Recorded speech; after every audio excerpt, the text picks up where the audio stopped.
Magandang hapon po mga parents. Ito po ang ating Parents-Pupils Orientation ngayong school year 2024-2025. Ito po ang agenda natin sa ating orientation. Number 1, class schedule. Number 2, fetchers ID. Number 3, group chat etiquette.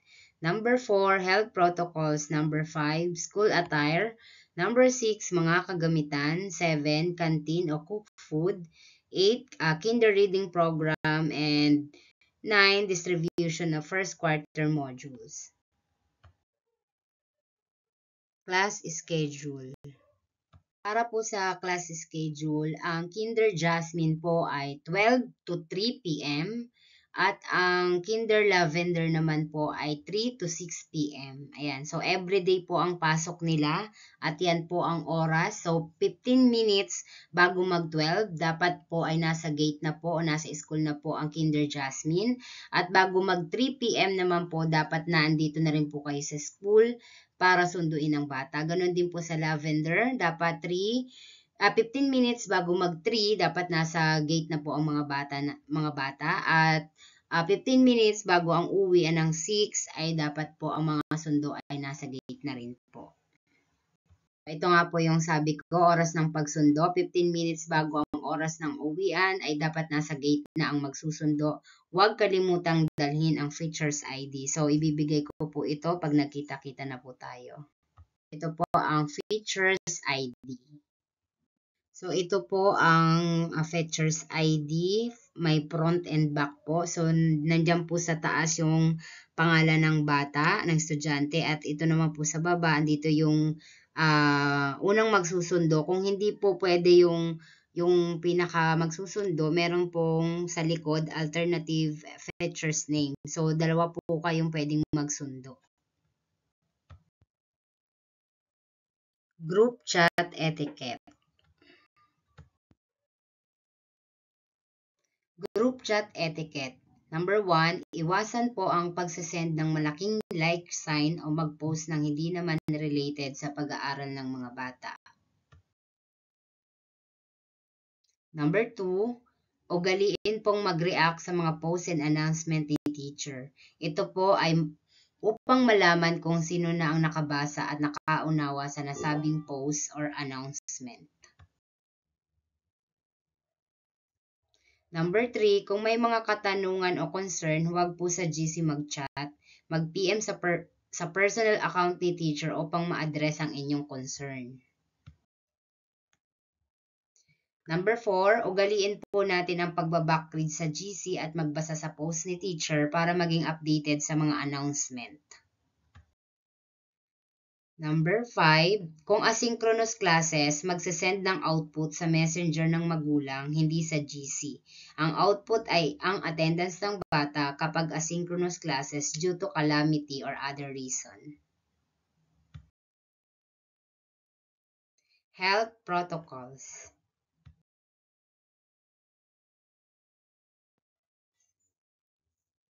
Para po sa ating health protocols, ayan po. So, magsuot po ng face mask kung may ubo or sipon ang bata. Magsabi sa teacher kung may sakit ang bata. Mag-send ng proof para maging excuse. Papasok pa rin kahit may ubot sipon, gumamit lang ng face mask. Ayan.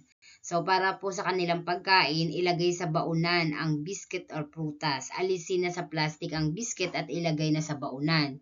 Huwag magpadala ng babasaging baunan ng tubig or may straw na baunan ang ipadala. Ayan. So, yan po yung bibilhin nyo. Huwag magpapadala ng mga babasagin. Kung pwede po yung may straw na para po hindi po mahirapang magbukas ang bata. Ayan. So, magdala ng ekstrang damit, pamalit at bilog na basahan para sa mga natatapong tubig. Ayan. So, dahil po tag-ulan, so malamok po sa classroom, magpahid po ng insect repellent lotion bago pumasok sa paaralan. At gumamit ng hand sanitizer o alcohol kung kinakailangan. School attire. Para po sa mga babae, ito po ang school attire. Makikita nyo po sa picture, puting blouse, green na palda, knee-high na medyas, o galiing nakatali palagi ang buhok ng mga babae. Para naman po sa mga lalaki, ayan po sa picture, puting polo, khaki pants o short. Bawal ang may kulay at mahabang buhok, gupit, pang-eskwela po dapat. Mga kagamitan. Ito po ang gamit ng mga kinder pupils. Okay, number 1 po, grade 1 pad paper. Bali, dalawa po ang ihahanda ninyo. Isa para sa classroom at isa for assignment. So, balutan ng blue colored paper at lagyan ng pangalan. Ayan. So, number 2, jumbo pencil. Number 3, Crayola, 8 colors. Pwede po yung manipis or yung jumbo. Basta po lagyan ng pangalan lahat ng Crayola kasi yun mawawan. Kapag nawala, pwede pong ibalik sa anak ninyo. Number 4, modeling clay. Iwanan sa bahay, papadala sa ECCD assessment. Number 5, pandikit, 6 gunting, 7 colored paper, 10 pieces assorted. Kukunin ko po ito for art activity. Number 8, pantasa. Number 9, pambura. 10, personal na alcohol at face mask kapag may ubot sipon. 11, bag na maliit at plastic envelope with handle. So, yan po ang kanilang bag. Hindi po pwede ang malaking bag dahil maliit lang po ang room namin. So, yung maliit na bag, nandoon po ang kanilang yung pagkain, saka ekstrang damit. Yan. So, extra bilog na basahan at short at damit. So, dun po nakalagay yan sa maliit na bag. Lahat po ng gamit nila na nandyan sa, sa 1 to 9 ay nakalagay po sa plastic envelope with handle. Dun po ilalagay. So, ito po ang ang long plastic envelope with handle. Yan. So, lagyan po yan ng pangalan. Kaya, bakit po blue? Kasi po blue ang kulay ng kinder. Yan. So, ito po yung blue short expanded folder. Diyan naman po ilalagay yung mga outputs na gagawin nila sa classroom. So, iipunin nyo po yan at ipapasa yan sa akin kada end of every quarter. So, yan po ang kanilang portfolio. Nameplate template. So, ito po ang sample ng kanilang nameplate. So, harapan po, nakalagay po yung pangalan. Yan, at section. Sa likod naman po, nakalagay po ang pangalan ng guardian o ng parent, contact number at address. Lagyan po, balutan po or i-laminate po para mas matibay. And, dapat po meron din po silang hygiene kit. Nakalagay po ito sa kanilang maliit na bag. Yan. So, personal hygiene kit. Naglalaman ng face mask. Kung may ubot sipon po, alcohol, tissue, wipes, powder, towel, extra sando, shorts at underwear. Para po kung sakaling sila po ay napupo or naihi, meron pong pamalit. At para naman po sa, so lagi pong nawawala sa kanila ang pencil, eraser, crayons. So, dapat po laging may extrang yan at bawal po ang stroller. Kasi po may hagdan po, so mahihirapan po ang kinder umakyat at bumaba. So, wag pong may stroller, backpack lang po na maliit. Canteen cook food. Ayan. So, malapit lang po kami sa canteen, kaya siguro po mga third quarter, yan. So, papayagan ko na po magdala ng pera ang mga bata. Pero sa ngayon po, pabaunin po muna sila ng pagkain nila. Yan. Sa mga siguro mga third quarter, lalabas na po sila para bumili sa canteen. Para masanay naman po silang na bumili. Yan. So, mga 10 to 15 ang allowed na pera. Ayan. Tapos, yan. So, dapat meron po silang sariling kutsara at tinidor. Mga karagdagan, paalala ni teacher.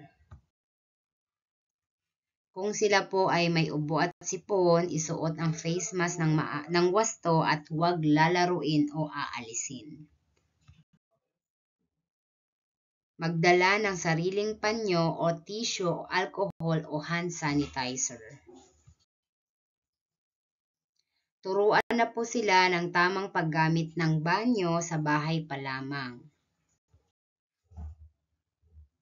Magdadala po sila ng sarili nilang baon at tubig. Ituro sa kanila ang tamang pagbukas at pagsara sa mga baunan upang hindi matapon ang pagkain o tubig.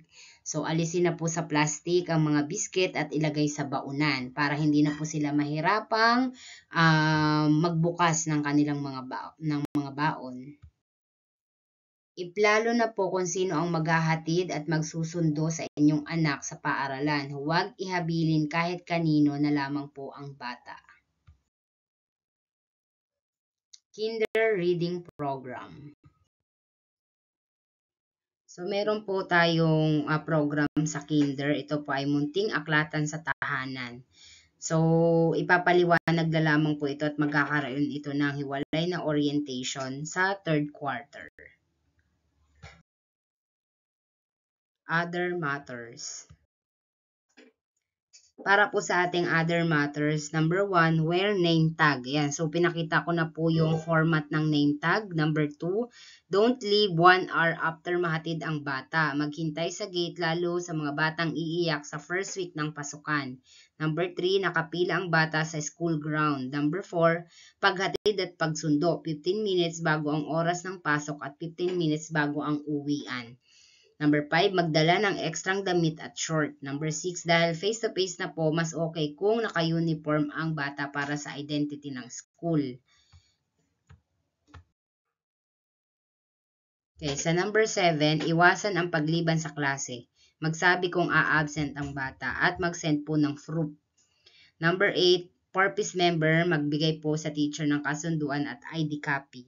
Number 9, kung lilipat o titigil ang bata, pakisabihan ng advisor. Number 10, obligadong dumalo kapag may parents meeting, mapa F2F man po online meeting. Number 11, sa mga walang birth certificate, pakiayos po agad dahil may checking po ng end of school year.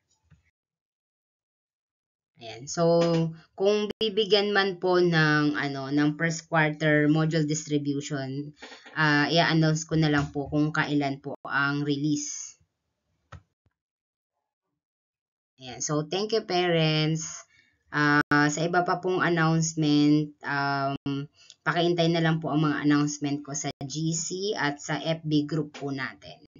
Thank you po.